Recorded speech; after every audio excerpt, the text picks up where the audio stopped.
You all thought it was go time, but really, it's no time. Welcome back. New episode. Spilling my coffee on the ground. Engine's got to come out of the Corolla, unfortunately.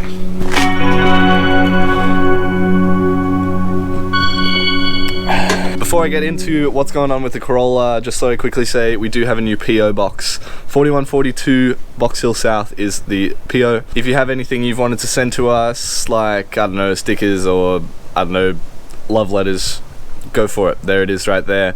It also means that we can have like a return to sender address on our products, so if it goes to the wrong place, it comes back to us, thankfully. So if you wanted to send something to us and you hadn't been able to in the past, now's your chance. But today I have a bit of a sad story.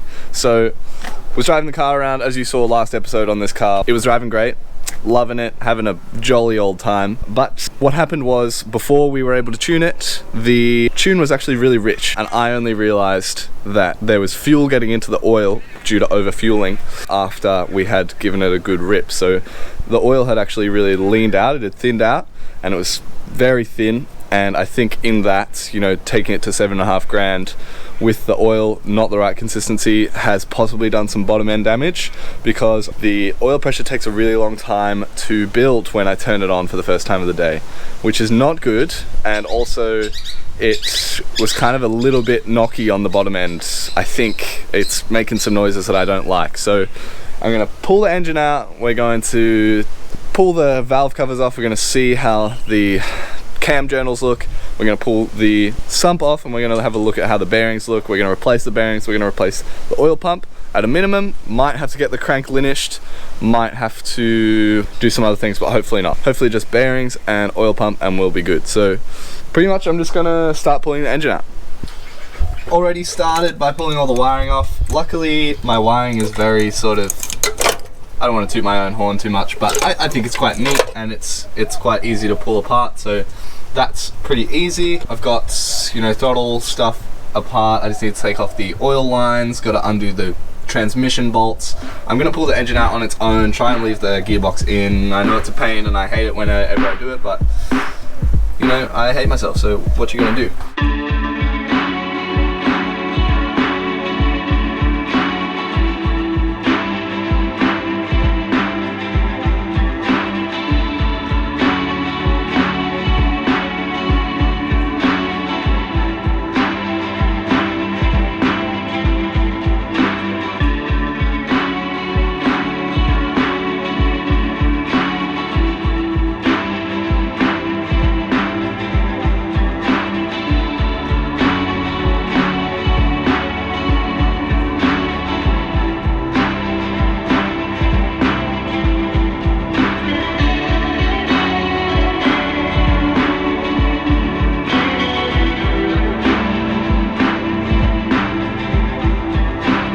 The engine is out. It is officially made of engine, I have discovered. So now it's on a stand and I can start taking it apart and see how screwed it is. Hopefully not very, if at all. So I'll start doing that. Alright, let's see how these cam journals look. Whip! Little score. That one's alright. Not too bad. A little bit scored. They weren't perfect to begin with, so that's alright. Look, I'm happy with that. That'll be fine. Leave those bad boys on there. Not too bad on the exhaust side. I'll take off the intake side. Alright, just had a look at the intake side, and like, yeah, it's not like super, but I'm pretty sure this is how it was when I put it together anyway. So, I mean, they don't look horrible, and not horrible is what I strive to achieve, so that'll be okay. So I'm happy to put the head back together and send it and see how the bottom end looks. Hopefully the bottom end is just as not screwed as the top end, and maybe it's just a oil pump and we'll be sweet. Fingers crossed and buttholes clenched firmly. Alright, I'm happy with how the head looks. Seems to be all good. Big relief, because this is what I actually rebuilt, and the heads are much harder to find than the blocks at the moment. Something else that's hard to find though is the cranks. So hopefully the crank's alright. Gonna flip it over, we'll see how it goes. Flipping it's gonna be difficult because it's got a head on it and it's got all the accessories on it, so it's probably gonna be a mess, but should be okay. fingers crossed, the crank is okay. I'm gonna take the sump off first actually, so the oil goes down and not up.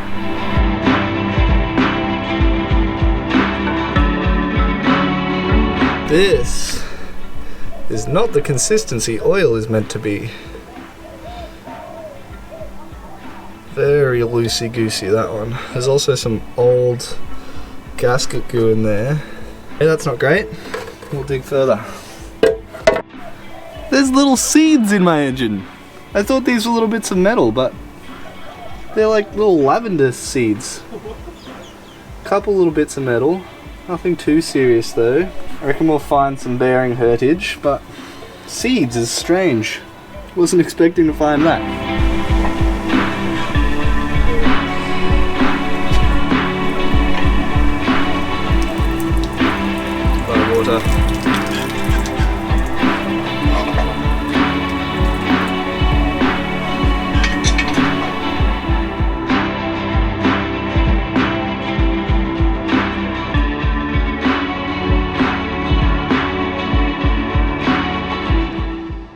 Alright, well, here it is.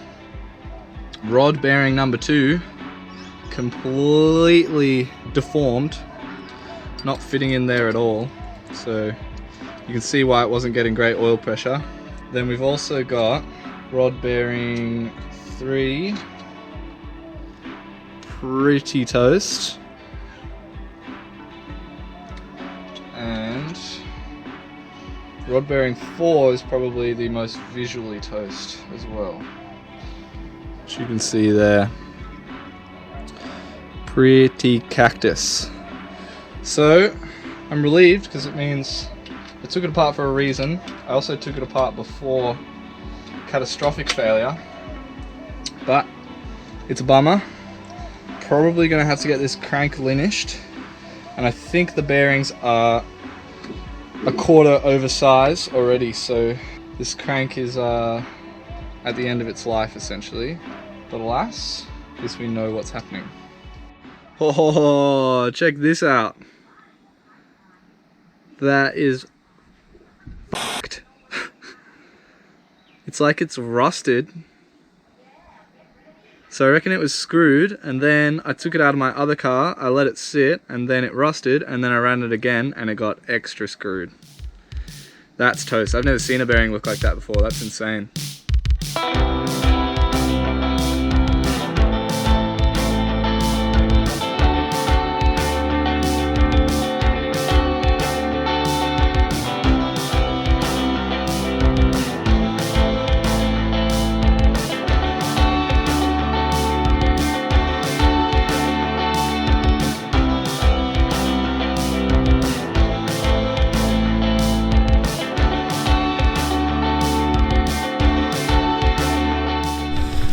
Alright, well, yeah, we've deduced what really was the problem there in terms of why I wasn't getting oil pressure properly and why it was being pretty noisy. This bearing is probably the worst one there is. It's really, really bad, so that's fun. The crank is pretty toast, and the bearings that were in there were 0.25 oversized, so it's already been ground down to undersize, so it'll probably need to go to a 1/2 mil undersize. So I've decided to pull out the crank from the motor that was in the fire, and that one looks to be in really good nick, so I'll probably have to take that to a machine shop and make sure it's straight and everything, and then we'll just put some bearings in. New oil pump is on the way. I've also got a new oil sandwich plate for a cooler. Gonna be doing new oil pump, new sandwich plate, new bearings obviously, a couple other things, maybe a new flywheel, a lightened flywheel. But yeah, for the moment, engine's just sitting here upside down. I'm hoping I don't have to take the head off. We'll see. We'll see how we go. Back at it today on the big lump here. So I've taken my spare crank to the machinist and he is checking it out at the moment. I'm hoping that one will be okay, and that I'll be able to just put some standard size bearings in it and it'll get a polish, and then the bottom end will be able to go back together. Today I'm going to take the head off because I want to inspect the top of the pistons, see whether there was any detonation happening that I can tell from there, as well as have to clean the oil galleries out of this thing. So I've got some brushes on the way where I'll be able to scrub in the galleries to get out any bearing material that might be in there that will threaten the new bearings that are in there, so have to completely clean that out before I can reassemble the engine. So I've got a brand new oil pump here, supplied by Sam Q, SQ Engineering. He's actually put his upgraded oil pressure system in it, so I think it's just a spring and some retainer that ups the oil pressure a few psi. I'm not really sure how much it ups the oil pressure, but on an NA motor where I'm going to want to be trying to rev it to 8 grand as much as I can, because that's the fun of it, it'll keep the oil pressure nice and high, and hopefully we won't have this problem again. That previous oil pump that was on there would have been in there when the K lines in this, the sleeves on the valve guides, came out, which was not something I considered before. So that oil pump would have had some material through it, it would have had bearing material through it now, and it also would have had that K-line material through it as well, which is not good. Luckily the journals in the head are okay, because I just rebuilt the head. Bottom end I didn't do. I was hoping it'd be okay, but it wasn't, so you know, you live and you learn. But pretty much gonna take the head off, start cleaning it up, and I'll take off the bottom end gaskets, ready to whack everything back in when I've got it together. So that's where I am now. I'll get it underway.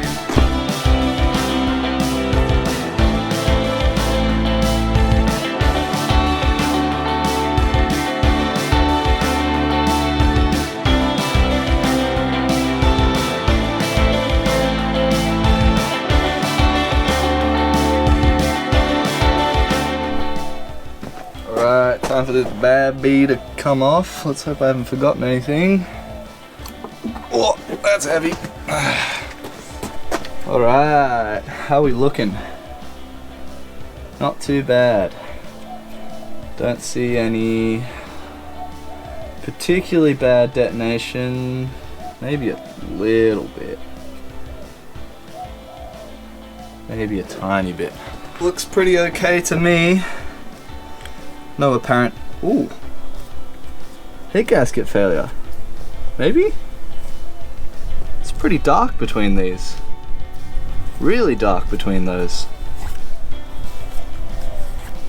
Damn, might have had a head gasket failure to some extent. Jeez, wasn't expecting that. Well then.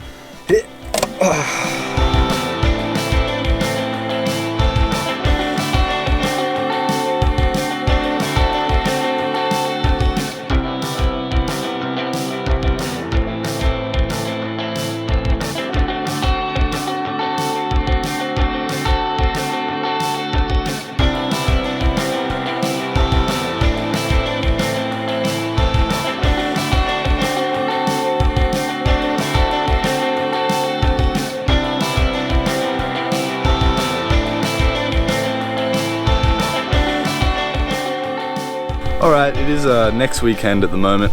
Unfortunately, I had plans of assembling the engine this weekend so I could finish off the video with that, but the postal system has not been on my side. Unfortunately, it's taking quite a while for stuff to arrive, given the current, postal inundation that is with the old coronavirus thing. I have my block decked, my head decked.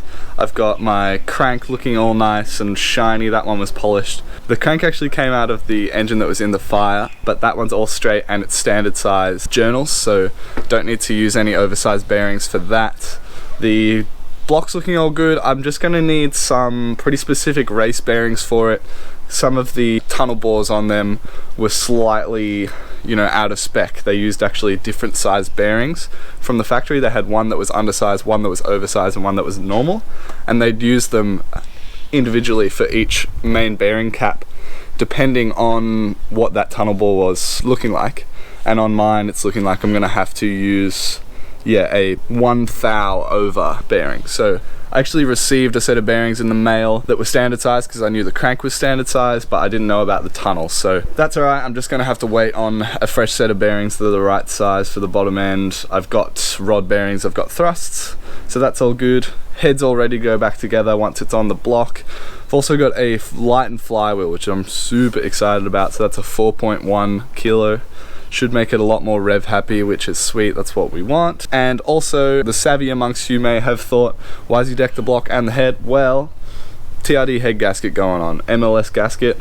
I did have a head gasket failure on the last one, but I'm not really sure why, because the head was actually quite flat and the block was very flat. So that's alright. We will take some extra precautions next time around. Engine will probably be ready to go back into the car next weekend after that. So next video I put out should be me putting it back in, which is pretty exciting because it will be a bit of a nicer spec, bit more comp, lighter flywheel. It's going to be a blast. So thanks heaps for watching this. I'm sorry I couldn't put it together for you this episode, but that's the way the cookie crumbles sometimes, especially in this post-apocalyptic world we live in. Put some love to Matt in the chat. Again, it's been like 6 weeks now, but we've got an extended lockdown once again, so Matt's not going to be here for a few weeks time. Send some love to him. I miss him a lot. We all do.